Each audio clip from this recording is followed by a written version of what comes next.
ফাইনেক্স একটি ঔষধ যা আপনার পাকস্থলীতে উৎপন্ন অ্যাসিডের পরিমাণ কমায়। এটি পেট এবং অন্ত্রের অ্যাসিড সম্পর্কিত রোগগুলির চিকিৎসার জন্য ব্যবহৃত হয়, যেমন অম্বল, অ্যাসিড রিফ্লাক্স, পেপটিক আলসার রোগ এবং অত্যধিক অ্যাসিড উৎপাদনের সাথে সম্পর্কিত কিছু অন্যান্য পেটের অবস্থা। ফাইনেক্স পেটের আলসার এবং অ্যাসিডিটি প্রতিরোধ করতেও ব্যবহৃত হয়, যা ব্যথানাশক ওষুধের দীর্ঘায়িত ব্যবহারের সাথে দেখা যেতে পারে। এটি প্রোটন পাম্প ইনহিবিটরস পিপিআই নামে পরিচিত ওষুধের একটি শ্রেণীর অন্তর্গত। এই ওষুধটি খাবারের 1 ঘণ্টা আগে নেওয়া উচিত, বিশেষত সকালে। ডোজ আপনার অন্তর্নিহিত অবস্থার উপর নির্ভর করবে এবং আপনি কিভাবে ওষুধে প্রতিক্রিয়া জানাবেন। আপনার ডাক্তারের পরামর্শ অনুযায়ী প্রতিদিন একই সময়ে এটি নিয়মিত গ্রহণ করার চেষ্টা করুন। আপনার লক্ষণগুলি দ্রুত অদৃশ্য হয়ে গেলেও আপনাকে নির্ধারিত হিসাবে এটি গ্রহণ করা উচিত। আপনি আরও প্রায় ছোট খাবার খেয়ে এবং চা এবং কফির মতো ক্যাফিনযুক্ত পানীয় এবং মশলাদার বা চর্বিযুক্ত খাবার এড়িয়ে আপনার লক্ষণগুলিকে উন্নত করতে সহায়তা করতে সক্ষম হতে পারেন।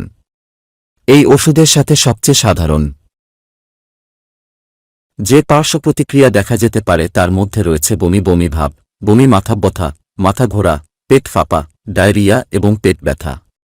এগুলি হালকা হতে থাকে, তবে আপনার ডাক্তারের সাথে কথা বলুন যদি তারা আপনাকে বিরক্ত করে বা দূরে না যায়। আপনি যত বেশি সময় ধরে এই ওষুধটি খান ততই পার্শ্ব প্রতিক্রিয়ার ঝুঁকি বাড়তে পারে।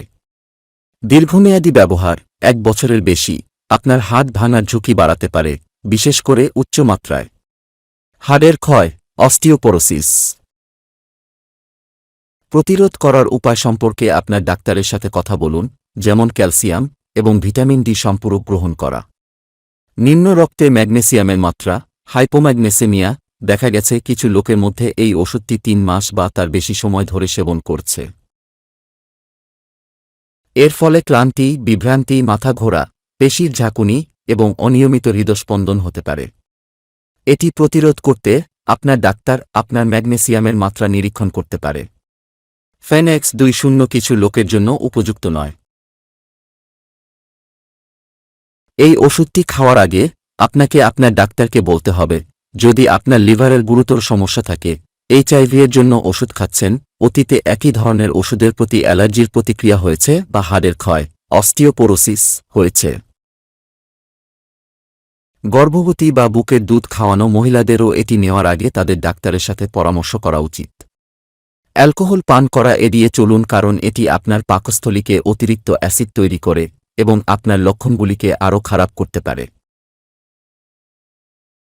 ড্রাইভ করবেন না বা যন্ত্রপাতি বা সরঞ্জাম ব্যবহার করবেন না যদি এই ওষুধটি আপনার মাথা ঘোরা বা তন্দ্রা অনুভব করে।